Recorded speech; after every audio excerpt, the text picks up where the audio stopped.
Hey everyone, and welcome to the next episode of A Day in the Life Cybersecurity. My name's Simon Linstead. I'm the founder and host of the InfoSec Live community. And today we have a very, very special guest. I will waste no further time introducing him. He's a friend of mine and the founder of the whole CyberHuman initiative. It's Mr. Paul Cummings. Paul, please say hello and introduce yourself. Hey everybody, it's nice to be on this platform and talk about some good stuff. It is. I'm very excited. We often put the world to rights when we talk off camera. So perhaps today we can do that maybe a little bit tempered down for public viewing, but let's try and get some positive messages across. And I want to talk about first, before we move into the work you're doing with the whole CyberHuman initiative, a bit about Paul, because what we hear mostly is about the great work you're doing with them. But what about what formed Paul? How did Paul get to where he is now? Please tell us a bit about your history. So my history is started off on the, we'll call it the good old boy network, right? I joined the Navy back in 2001, before 9/11.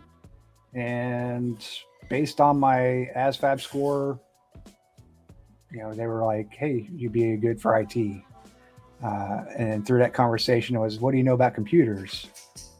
Back then it was, I know how to plug in my AOL disk and go to Yahoo. And they're like, good enough. From there, it was kind of luck. When you talk to a service member, you have the goods and the bads. One duty station might be horrible, and the next one might be phenomenal. Yeah. So I lucked out where my first tour was in Iceland. I got there as a computer repairman, did help desk support, went out and did field service technician and installing CD-ROMs and stuff like that. Not AOL, no. No. But through that time though, it was I built the rapport up with my chain of command to the point that I started working with the Icelandic locals and started really looking at the next phase of my chapter, which was networking. So got exposed to, here's the router, here's some cool things you can do with it, black hole IP list, stuff like that. Really didn't get too much into VLANs, but because I built rapport with both my command and the Icelandics, it was around the same time that we were standing up the orange team and green team certifications for information, security. So I got to help write part of the charter for Iceland's InfoSec program. Oh, wow. Shortly after that, I left and Iceland decommed. They decommissioned based, kind of just went back to the Icelandics to be used as they see fit. Left there, went to my first ship, started with system administration, and then I started, really knocking out the qualifications as quick as possible because I really didn't want to do help desk. I wanted to get my hands busy with network security and stuff like that. So got my chance, knocked out my my on-the-job training and moved right into network security. Started the phase out of that being how I was assigned to the ship for so long that I moved to a non-traditional network working on Linux. So I got my nice Nix flavor. So it was really just a progression. I started off computer repairman and I ended my career as an information system security manager. And it was actually dual hatted as an information systems manager too, or technical director. So I don't know. I guess around 2014 is really when I got my introduction to cyber. I got to go help stand up a cyber protection team out of San Diego. Got to control a very nice, lucrative budget for training, to the point that our team was qualified a year ahead of schedule and went out and did 3 live large-scale incident responses. That constituted us to actually win the Department of Navy's IT Excellence Award for 2017. Wow. So, only one team per year gets that. So that was kind of my showing that I had the chops. So as I started to progress out of the military, I was like, I want to do cyber next. And I lucked out, landed a career with Stevenson Technologies Corporation. It's gated at, information system security engineer, but really day to day, I'm doing cybersecurity research and development and engineering, which is phenomenal. And I think when we talk about a lot of folks that are deemed as overqualified, maybe they should look at the universities and different organizations that have an R&D department, because on any given day, I could be doing blue team, red team, purple team. You had Alex on here not too long ago. Alex and I, we got a bug up our butt one day. We found an article with the Hive Nightmare that came out. Yeah. Next thing you know, we're reverse engineering malware.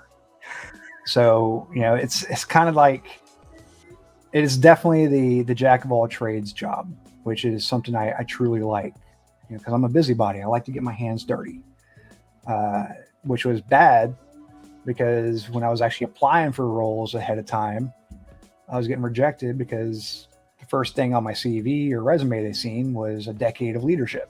Yeah. And I want to get my hands dirty. You get pigeonholed though, don't you? Yeah, you do. You do. And I think that happens to quite a bit of folks, whether they're career pivoters or veterans that are getting into the industry. They don't understand. You see SOC analysts and you see pen tester, and that seems to be all the chatter across LinkedIn, Facebook, Twitter, and there's a plethora of other jobs available within cyber. Let's talk about that. So, one of our favorite subjects. So the whole CyberHuman initiative. Let's talk about how that was formed and why that was formed, because it all leads on quite nicely, doesn't it? It does. So for me, I started my retirement from the military back in October. I wanted to get a nice head start, throw my applications out, get my rejections, get my interviews under the belt so I can get out my jitters out of the way, right? Yeah. And I was finding for, veterans alone, we come off robotic during an interview, and a part of that is because we have what we call of the quarter boards. You pick up, Army, Soldier of the Quarter, or Airman of the Quarter for Air Force, Sailor Quarter for Navy. And that is actually a panel interview. Yeah. But we are designed to deliver a driven answer. There's no two-way conversation. Granted, every board has that one opinionated question. What it is up to them. Yeah. So we're institutionalized not to think I could actually turn this question in my favor. And how do you change that? A lot of it is mentorship. Reaching out to the folks that have transitioned. Sorry about the dogs. Quiet. Hey, shush. Is it at least yours listens when you tell it to be quiet? Mine will just bark more. Paul. One does. My pointer barks at his own shadow. So it must be difficult. It. Must be difficult to change that mindset from, realizing that you can take ownership of the things that you wouldn't do normally and make those critical decisions yourself. Yep. And I think for me and a lot of veterans that are transitioning now, there's a great organization called Vets to Industry. They host monthly events. And with these events, it's designed for networking. It's designed to get you out of that comfort zone, designed to put you in that uncomfortable situation. And a part of that is how shush. There, that should help. A part of that is because they bring in a lot of vendors. One networking event alone, they had 80 companies on site. With those 80 companies, we're talking to hiring managers, we're talking to executives, talking to recruiters, sourcers, and even human resources that help write the job descriptions. So through them, it was a blessing. I started with them to the point where I was like, I love it so much, I want to volunteer. And I ended up becoming, hey, if you got an IT or cyber question, go talk to Paul. Yeah. And I volunteered with them starting March. And that was also at the same time, I was just getting so many mentees coming towards me for transitioners that Alex and I started a YouTube called Veterans Breaking into IT and Cybersecurity. Started off strong, specifically to veterans. Then I met another mutual acquaintance that we all know, Jeremiah Parker. Yeah. He's like, hey, I like what you're doing.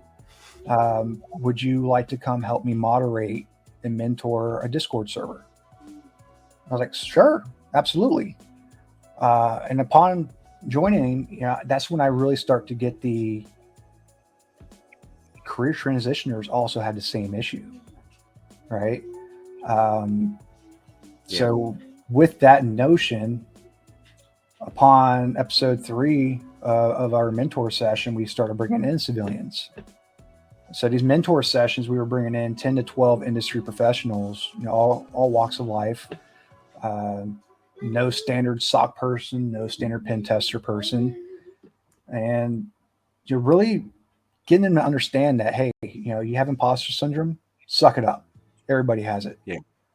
Think of that CEO that sees a company that does a merger, multi-million-dollar merger, and they're sitting over there thinking, man, I might not be the best CEO that I think I am. I can't get a merger like that. We all feel it, right? Yeah. Use that as a catalyst, right? One of the best interviews I ever did was with Royal Caribbean Group, Mr. Terry Griffith. And the way he articulated his interview was phenomenal, because we're trained to want to meet all requirements on a job description. And Terry made it to the point where he was like, look at the ones you have and curtail those, and focus now your education on the ones you don't have. Yeah. This is one small step to conquering that imposter syndrome. It's that whole identifying the skill gaps, isn't it? Which is what you guys are doing so well over there. Let's move on and talk about the new initiative that you launched a few days ago for people. So what we're doing with the whole cyber initiative, starting literally a couple days ago, 2021 was a huge failure for a lot of people trying to job seek. Between the job descriptions, interviewing, not tailoring their resumes, or really just not branding themselves. It was New Year's Eve, and I thought of this idea. I was like, epiphany. How can we make a challenge that can showcase everything that one has learned in the year 2021? So we launched the whole CyberHuman Initiative Community Challenge for 2022. And it's pretty intense, I'm not going to lie. But it throws in the mechanisms of, you have to understand how to launch a VM. Where do I go to download a VM? Where do I go to download an unpatched VM? Because they're out there, right? Yeah. But I made the stipulations in the challenge that whole CyberHuman Initiative directors are off limits, right? Because we want the community to rely on the community. This is not, a one team, one fight. This is, I guess it's one team, one fight, but it's not a one person, one fight. It's cybersecurity is a team sport. So what we've done is, I passed this through the board of advisories, which I'm glad that you sit on. So you got a little bit of firsthand knowledge of how intense this was going to be. Yeah. We designed it to the way that you are walking into a Fortune 500 company, right? So think of that IT, or think of that security analyst, or think of that SOC analyst. Essentially, if you think about it, you are a consultant for that company. So your task is you got to start rebaselining the entire enterprise network. So you pull your laptop, that's your test laptop, and now you pull one of the workstations, which is going to be the unpatched VM, and you're going to run your scans against it, right? Because who's to say that in a perfect world you're going to join and you're going to get a fully patched workstation? That's why we want to go with unpatched. Yeah. So you're going to take this unpatched workstation and you're going to scan it for vulnerabilities. You're going to reach out and use those nice open source tools like OpenVAS, Nessus, whatever reputable assets there are open source. We don't want anybody to pay for anything for this challenge. So you're going to build your scan report. You're going to log your findings. You're going to generate your vulnerability findings report. And you're going to blue team it. From there, once you're done wrapping that report up with your findings of this, now it's time to red team it. So utilizing what you know now about this vulnerable workstation, now you're going to have your distro of choice with your red team tools. Again, free tools. Don't go out and pay for Burp Suite Pro or anything like that. And you're going to look at these CVE scores. You're going to go to OffSec's website and look at the CVEs and understand what you can do with this. And now we want you to exploit it, right? But think like a real red teamer. You need to annotate everything that you're doing, line by line. So that way it's not something nefarious on a real network, or you're not leaving evidence that you were there. But with this, you're having your other VM that's patched with the SIEM technology on it. Whether it's the free Splunk Enterprise for 30 days or 60 days, or a free QRadar or whatever, right? And you're going to launch this. That way you can have a clear defined path of what you're doing attacking this. So you're going to start recording and you're going to attack. You're going to gain persistence. Obviously, you can't do lateral movement, but you can annotate where you could do lateral movement. Take it a step further. You're going to clean your presence, right? So you've time-stamped a few things. Maybe you've changed some registry keys. Now you got to start going back off your scribe list and clear your tracks. And that's why it's so important to keep that list. Exactly. And now you're going to generate your red team report. And now you have a report that you can show a proof of concept to, right? Because if you look traditionally nowadays, a lot of companies don't like a traditional pen test. They don't want somebody to take ownership of a box and show what they can do with that box. They want to water down. They want the blue team vulnerability scan on steroids and call it a day. So you're going to do your red team findings report. What ports are open, what services are running, X, Y, Z. And now once that's done, you're going to go over to your SIEM and you're going to actually start doing some incident response on it.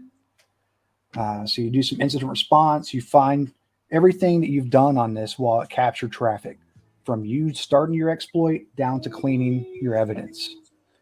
And that way we can do a true incident response on it.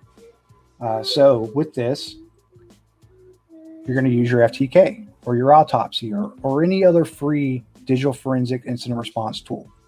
If you go to sans.org, you can download SIFT, which has a lot of these already built into it. But you're really going to start dissecting what you captured in your scene. Maybe it's too much traffic and you need to carve out specific things with Wireshark and do a deep dive in Wireshark. It all really boils down to now you start adding these other mechanisms into your incident response report.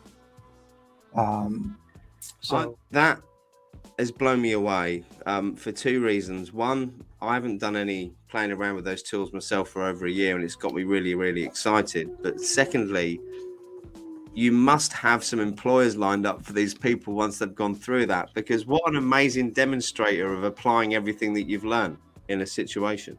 And you don't have, and that's the thing, you know, I put it inside the actual PDF.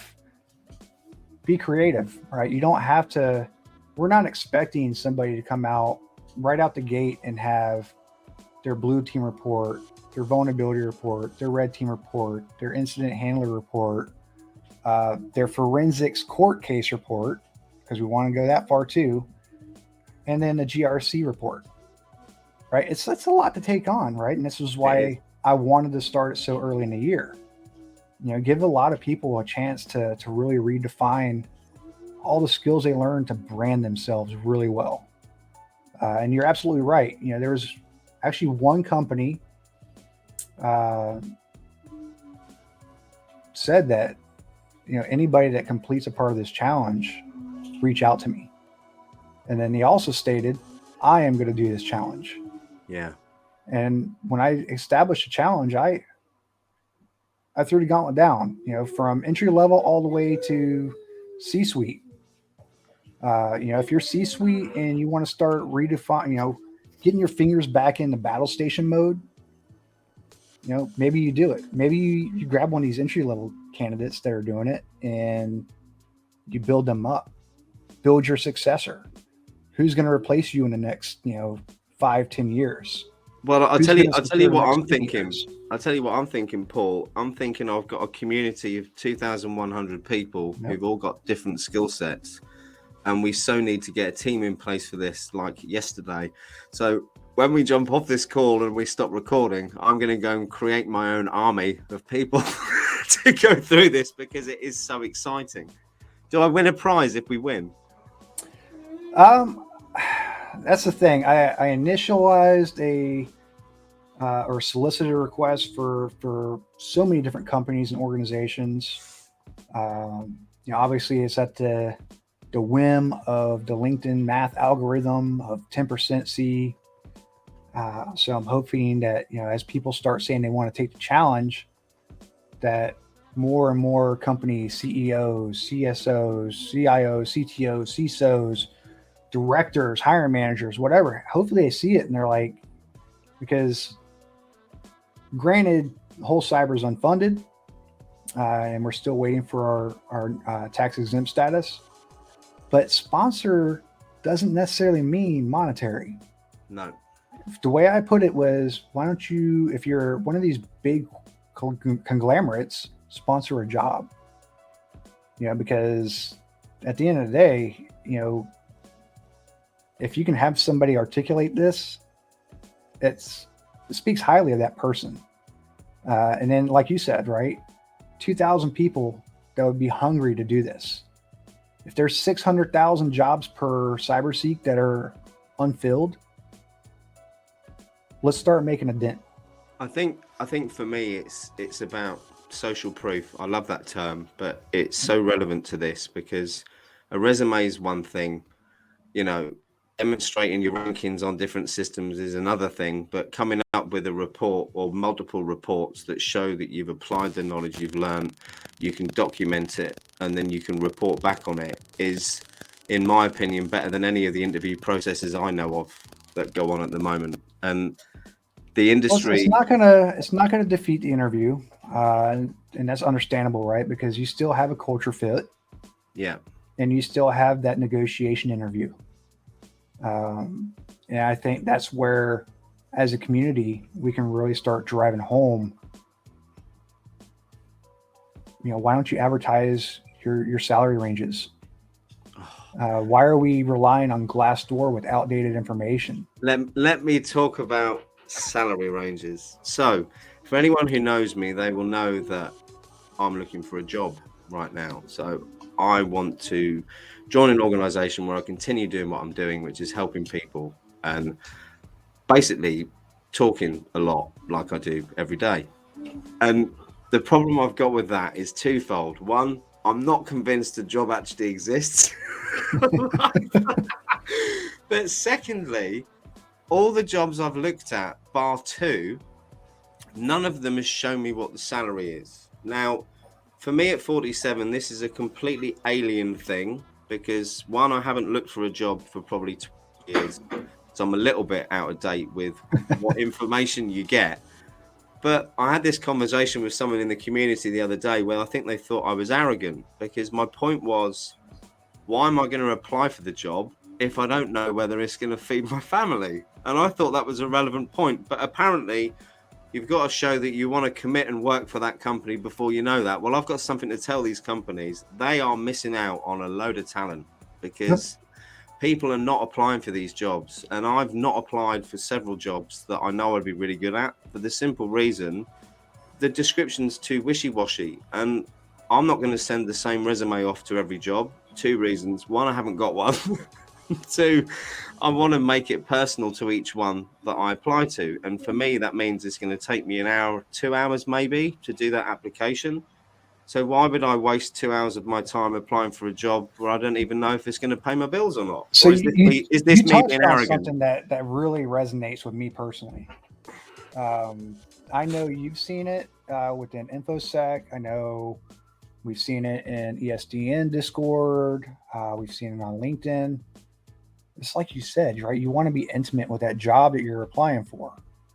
Why are people still not tailoring a resume? No idea. So it baffles me because I threw this up there in ESDN Discord, probably, I think it was beginning of last month. I had a tailored resume, 42 total, for every role that I was applying for. Yeah. And the reason behind that was because you start talking to hiring managers that do see you as, potentially overqualified. Overqualified means that you might not stay there past 6 months. You might get bored, right? So they started to really look at it and say, look, I'm only asking for X, Y, Z on the job description. Write to the job description. Don't put any more, any less. Put what's on there. And I talked to somebody else too that had another epiphany idea.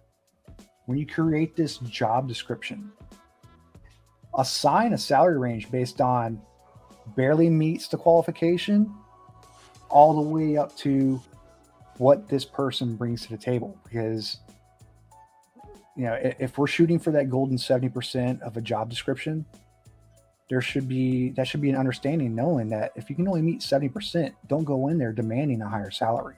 Yeah. Right.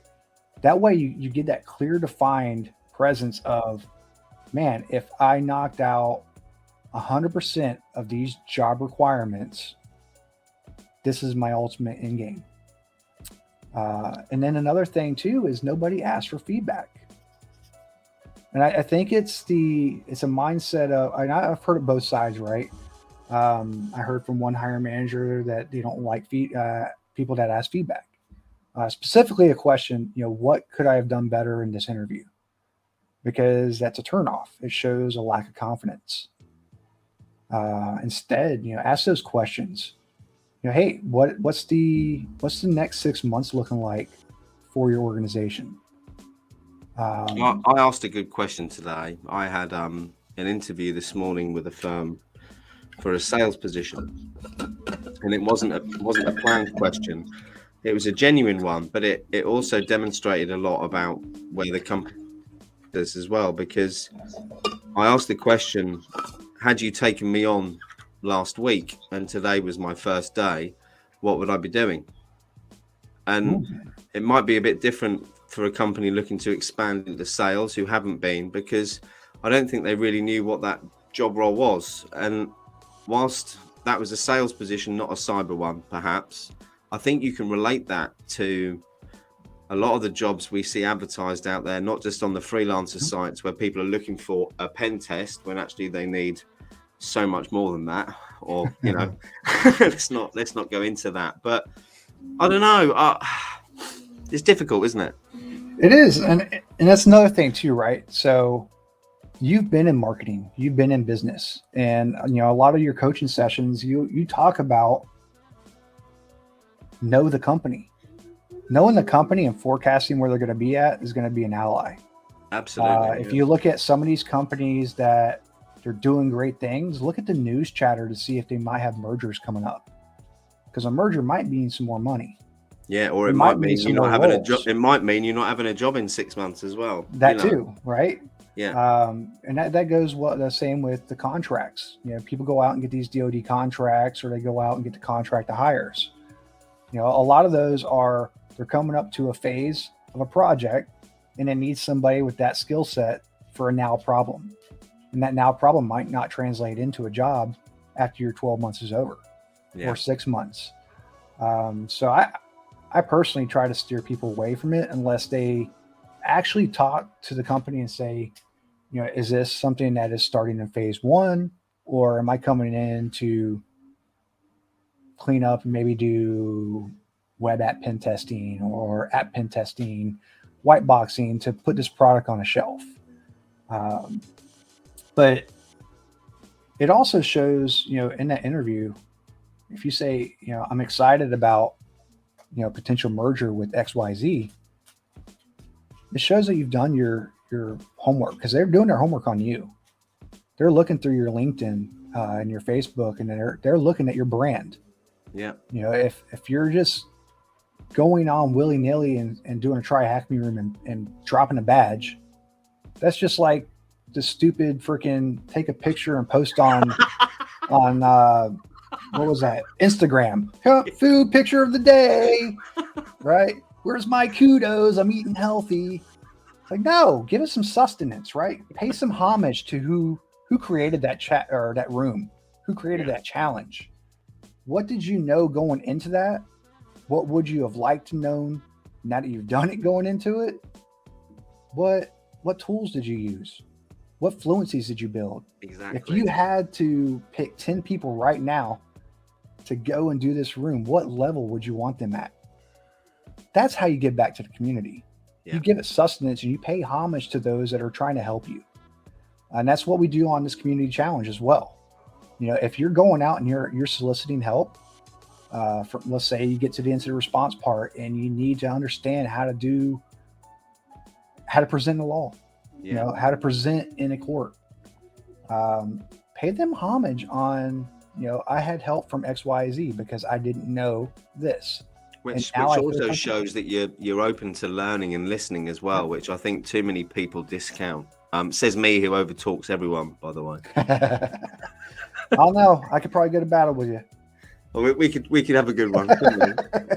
I think let's stick on the whole soft skills while we're there, because it is an area that's underrated. It's also one that not everyone is natural with, but again, it is something that can be learned. And even if it's just something to learn to get you through that interview process, it can help. But going back to what you were saying before about applying for jobs, for me, maybe it's my age, but for me, the whole spray and pray approach of sending off loads of resumes or CVs would never work, because for me, cultural fit and doing the thing I want to be doing and working with a company who've got the same ethos as me is hugely important. So I know we all need work for money. I'm living on government assistance right now because we haven't got much coming in, but I'm never going to sell myself out, because selling yourself out for money doesn't make you happy. And I think for anyone looking for a career choice, taking a massive step like getting a new job, if you're not doing the research on the company, it just seems to be absolutely crazy to me from a personal point of view as well, because I don't know, you might as well just go and work in a job where it doesn't matter. I know that sounds really harsh, but cybersecurity, no, it doesn't. It doesn't sound harsh at all. You have to have passion in, and you have to have an interest in, because if you're just in it for the money, there's too much work. There's easier ways to make money, Paul, without having to constantly learn. That's one of the big mechanisms behind our free program at Whole Cyber. We challenge you to look at the 52 roles and 33 subspecialties that are in the domain. Look at them and identify what the rules, responsibilities, the tasks, the knowledge, the skills, and abilities that are required for this job doesn't match you as a person, right? Because you're saying you want to be a SOC analyst and you've never talked to a SOC analyst. And so, and then you get butt sore. Sorry for the language, but you get butt sore because you end up in a SOC and you're on night shift and you realize you're looking at logs and alerts all night. oh, this isn't what I signed up to do. I wanted to go freaking hack Korea or something like that, right? No, it's not like that. That's what I thought pen testing was. I thought you just got to go and break in somewhere, do a bit of damage, and then leave. But apparently, it's loads of paperwork and reporting, which lost its interest for me. But and that's the same concept too, though, with the hard and soft skills. We don't give ourselves credit for. No. I started a thing with Vesta Industry where it was kind of an open challenge. And I did this challenge with somebody the other night, a new mentee. I was like, I have this weird thing in my head where I can look at a military job and translate it into cyber. And a lot of people think that doesn't exist. It does. And, this gentleman that I was on a call with Monday night, he was like, oh, I don't think you can do that with my job. I was like, well, what was your job? He picks up a guitar. I was in the Navy band. I was like, really? So Navy band. So you have to forecast, right? Because you have to know what your venues are going to be. Yeah. You have to do your open source intelligence research because you have to wonder, is there going to be brass there? Is there going to be officials? You have to plan. So now you're a project, you're a project manager. You got to plan out the venue. You have to go, see if acoustics are doing well there. But at the same time, you're reading sheet music. Yeah. Now let's think about sheet music in coding. You can look at a piece of paper with sheet music on it and identify which note is wrong. And patterns. Yeah. So maybe a technical researcher, maybe a technical writer, maybe even an analyst. It doesn't have to be a SOC analyst or anything. It could be of those three: a SOC analyst, a data analyst, or even a security analyst, because you can see on something that's out of place. Yeah. Or you could be a quality assurance specialist for freaking software dev. Yeah. Because now you can look through this code after you learn a little bit of, Bash, C, Ruby, Perl, pick a flavor. Right? Do you know what I'm thinking now, Paul? What I'm thinking is that you should have been a politician. And actually, there might be a vacancy here in the UK tomorrow for a fairly prominent role. If you're interested, you definitely do a better job. You laugh. That's as I don't far think as we ever politics talked about this. I don't think we had talked about this yet, but I was talking with Peter Klein from Boots to Books, another one of our Peter. partners. Hey, Peter. I started writing a book, and it's called The Overnight Politician. There we go. I knew it. You're wasted. I'm literally 6 pages into it already. I think your country and mine, Paul, could both do with some injection of new politicians maybe into the mix at the moment. I don't know. I think I'm too old for a politician. I think it should literally reside around the 36 to 40 year range. Yeah. Because you start getting to the point where, again, my opinion, we all have opinions, right? Yeah. You get to the point where you've been accustomed to something so long that you can't change. Hell, look at diversity and inclusion. Yeah. We are still fighting trying to get ladies in tech. Yeah. And we're still pigeonholing. It shouldn't even be a conversation, should it? No, especially in cyber. No. Cyber hackers, attackers, and adversaries don't care about your race. They don't care about your creed, your religion, your gender identity. They don't care about any of that. They just want your information. How can I make money off of you? So why are we being biased when we're hiring folks? And James Azar talks about that. There is a unbiased that exists, and it's something that we have to slowly grow out of. Something we have to be mindful of and be aware of as well when we're making decisions, because, as you say, sometimes it's an unconscious bias that everyone holds, and it is. It's very unconscious. Until we all take a step back and think about things, it's easy to judge and say other people are doing it. It's really hard. I've never known an industry that needs diversity more than this one. And I'm not talking about gender or color or anything like that. I'm talking about skills, and from the technical person whose top skill isn't explaining it to someone who's non-technical. You've then got people who've got skills who can help with that. And it's about getting everyone to work together, as we both keep saying. And no one's good at everything. You know, we're all good at something in particular, and we should all be able to shine at what we're good at and rely on each other. And in the divisive world that we're living in at the moment, and it is, you know, whether you're in the UK and we're arguing with France over a few fish in the sea, which seems not nonsensical, you know, to what's going on in Russia at the moment and Ukraine. And I don't know, it's a really divided place, which means for me, the global communities of the whole CyberHuman initiative and InfoSec Live are super important right now. And I also think it's one of the biggest reasons both of us have seen such growth in that, because people need a community. You know, we are social beings, the human race. The reason we've achieved so much is because we work together, not apart, you know. Nope. And you talked about, you know, not having a true entry role in the cyber. One of the things that I'll challenge you on that is apprenticeship programs. Absolutely. Right. So apprenticeship programs are designed to get you from zero to hero. But we need companies to create these programs. We're not saying go out there and create a SolarWinds internship, but create an internship or an apprenticeship program to where you have somebody that is learning that trade. Alex and I are on the Industrial Control System Community of Practice. You know, that's a total different realm of cyber that nobody thinks about. Protecting our nation's assets. Yeah. And you know, it's definitely, it's mucky water.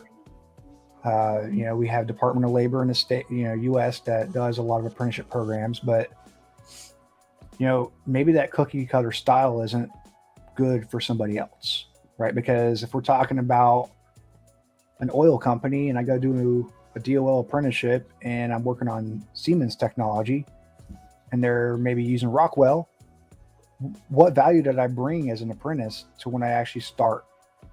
I need an apprenticeship program based on the tools and technologies that they're using. Yeah. And, you know, another thing that's a misconception is everybody treats an apprenticeship as an entry level. There's a lot of directors that can use an apprenticeship program. Yeah. Look at an apprenticeship program as, you know, if we create a program that the CEO can train his successor, you know, they exist and they're called fellowship programs. Yeah. So why doesn't something like that fall into place when we talk about the C-suite? And we're actually meeting Friday with the Senate. We're talking to somebody from the Senate on Friday about apprenticeship programs, and we're going to pitch them how we do it. You know, everybody that's signed up for our program so far absolutely loves it. Yeah. They never understood the vastness of the roles that are available, and how we have designed our worksheet is whole cyber, right? It's not, you're going to be studying to be a SOC analyst for a year. No, it's going to be, you're going to learn some blue team. You're going to learn some red team. You're going to learn some OSINT. You're going to learn some GRC. You're going to learn some malware analysis. We're going to paint you a holistic view of what the cybersecurity business is. And the goal is, now let's say that you do want to do SOC analyst. That's your end game. You join a SOC and figure out, hey, you know, I really don't like these logs and alerts. However, I seen a job description post not too long ago, and I heard the director or manager talking about a threat job being available. Man, I learned that, right? Maybe I take a shot at that. Hey, could we save you $25,000 on advertising that job on LinkedIn or whatever and roll me into that? And because if it's that type of role and it's going to be vacant for 2-3 months and it's going to keep $25,000 a month, $25,000, you know, keeps going, let me slide into that role under your tutelage or your guide, you know, and really flourish, because I understand cross communication throughout the SOC now, and not just one role. Yeah. And now you can advertise this analyst role and get a hire quickly. So maybe if we're talking about a threat hunter role being open for 2 months, SOC analyst role open for 1 month, maybe I just saved you $25,000. And that's the concept that we want to build, right? We want to build it to where when you walk into an organization, you don't just know what a SOC analyst does. You know what your entire team concept does. If you're looking at incident response, you know how to talk to each of the stakeholders if you go on site. And and we're using all free resources that are hidden by this boot camp, that boot camp, because they had that budget to overmarket somebody. Yeah. And that's our program. There's no secret to it. Granted, we've had some people ask us, "Hey, can I see your program before I sign your agreement form?" No, because on the agreement form it says that you can drop out of the program at any time. Yeah. So why not just go ahead and sign the paperwork? That just keeps us honest. Yeah. It gives us the ability to say, "Hey, you're not. Where are you at on this? Because I'm looking at your Google form, and there's no progress." So if you become stale, or you don't tell us that you got a job or something like that, or you're just not interested, we can drop you. It's two things, isn't it? One, it's how is crucial.